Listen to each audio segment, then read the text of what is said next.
Paulo Tarcísio de Freitas fala ao público bolsonarista. E separamos 3 pontos. Para você entender por que Tarcísio está na crista da onda do Centrão para ser candidato a presidente. É onde apostam as fichas depois de confirmarem que Bolsonaro seguirá inelegível e provavelmente será condenado ao final desta semana. E aí, ao participar do 7 de setembro, Tarcísio marcou posição sobre vários pontos. Então é importante que você entenda qual é o entendimento de Tarcísio, possível nome à presidência da República. Primeiro, o que é que pensa Tarcísio sobre a anistia aos golpistas do 8 de janeiro? Roda pra gente. A ferida que nunca vai fechar. E se a gente está aqui hoje defendendo uma anistia, é porque a gente sabe que esse processo está maculado. A gente sabe que esse processo está viciado. E essa anistia, assim como foi em 79, tem que ser ampla, tem que alcançar todo mundo, tem que ser restrita. Essa anistia tem que ser garantia da liberdade. Essa anistia tem que nos encontrar, tem que fazer a gente se encontrar com a nossa tradição de reconciliação. Anistia ampla e restrita como condição para uma reconciliação dos brasileiros. Além disso, Tarcísio pressionou o presidente da Câmara, Hugo Mota, quer que ele paute a anistia. Roda. Que a gente está aqui para defender a anistia. É por isso que a gente está aqui para dizer para o Hugo Mota, paute a anistia. Recado que vocês querem dar para o Hugo Mota hoje. Pode vir. Aí, então, pressionando o presidente de outro poder, ele como representante do governo de São Paulo, pré-candidato à presidência da República, para que ele tome uma medida de acordo com o que pensa o seu grupo político. Por fim, você vai entender qual é a posição de Tarcísio sobre o ministro Alexandre de Moraes, do Supremo Tribunal Federal. Ministro que esteve à frente do Tribunal Superior Eleitoral nas últimas eleições presidenciais, ministro que é relator da ação penal que pode levar à condenação do ex-presidente Jair Bolsonaro. Olha o que Tarcísio diz sobre Moraes. Roda pra gente. Chega do abuso. Chega. Eu tenho certeza que novos tempos virão. Eu tenho certeza que nós vamos celebrar de novo aqui com um líder que vai estar solto, que a justiça vai se restabelecer. Eu tenho certeza que a gente vai ver a Débora solta.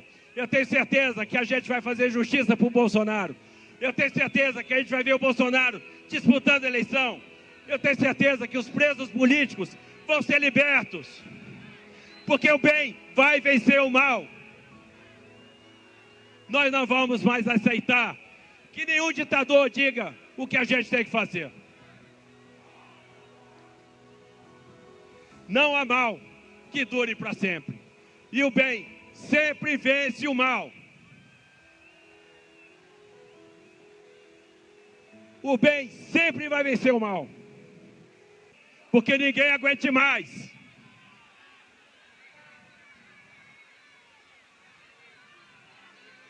Ninguém aguenta mais a tirania de um ministro como Moraes. Ninguém aguenta mais o que está acontecendo nesse país. Moraes tirano na fala de Tarcísio de Freitas. Tarcísio em 3 pontos, Osmando.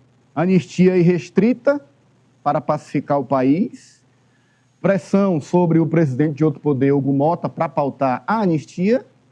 E o ministro do Supremo, Alexandre de Moraes, o tirano. É o extremo Tarcísio.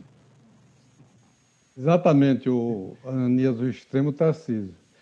A única coisa que ele diz, e com o que eu concordo, é que o bem sempre vencerá o mal. Isso é ponto sagrado das relações humanas, da convivência humana, de que o bem sempre haverá de vencer o mal, apesar da predominância absurda do mal.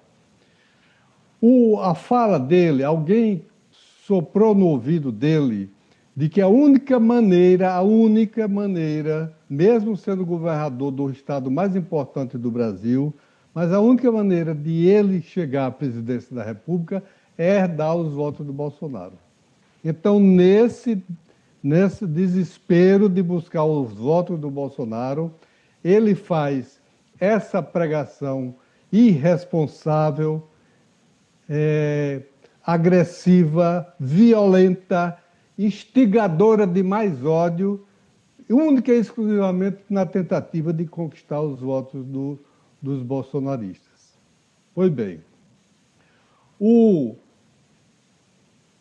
ataque que ele faz ao ministro Alexandre de Moraes, ele não se apercebe na insanidade oral dele, que ele simplesmente fecha qualquer porta de possibilidade de convivência com o poder legislativo, com o poder judiciário nacional, porque agride não apenas o Alexandre de Moraes, mas agride a todo o Supremo Tribunal Federal que está conduzindo essa apuração, essa investigação e essa provável condenação do Bolsonaro e de importantes aliados de uma forma como nunca se viu e que não se teve não se tinha no período da ditadura, que ele fala em anistia ampla, geral e restrita de 79, que anistia ampla, geral e restrita se nós temos até hoje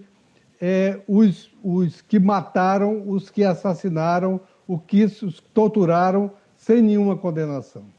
Então, essa fala do Tarcísio de Freitas é de uma irresponsabilidade e de uma insensatez que ele vai terminar, eu imagino, as dificuldades políticas que ele terá a partir de agora, porque ele está se jogando num terreno em que há outros interessados na direita e na extrema-direita, e que ele vai dificultar muito a reeleição dele como governador de São Paulo.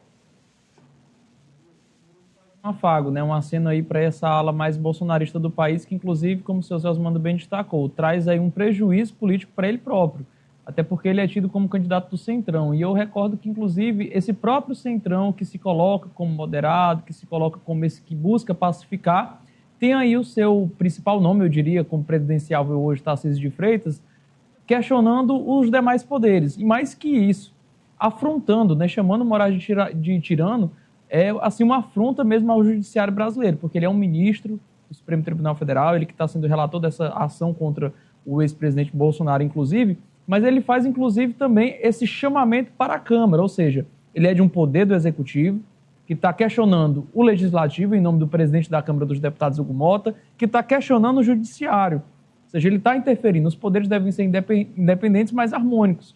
E é tudo que o Tarcísio está indo contra. Então, esse que seria, caso eleito, um presidente que teria uma boa relação com os demais poderes, acho que fica já para essas demais instituições, os próprios ministros do STF, deputados também analisarem como é que seria um eventual governo de Tarcísio. Hoje, se para poder ser eleito, para poder ganhar a parcela dessa população que é alinhada ao bolsonarismo, ele precisa atacar os poderes, ele precisa confrontar os poderes, como é que seria um eventual governo de Tarcísio de Freitas? Olha, e ainda sobre o 7 de setembro, teve outro ponto que chamou muita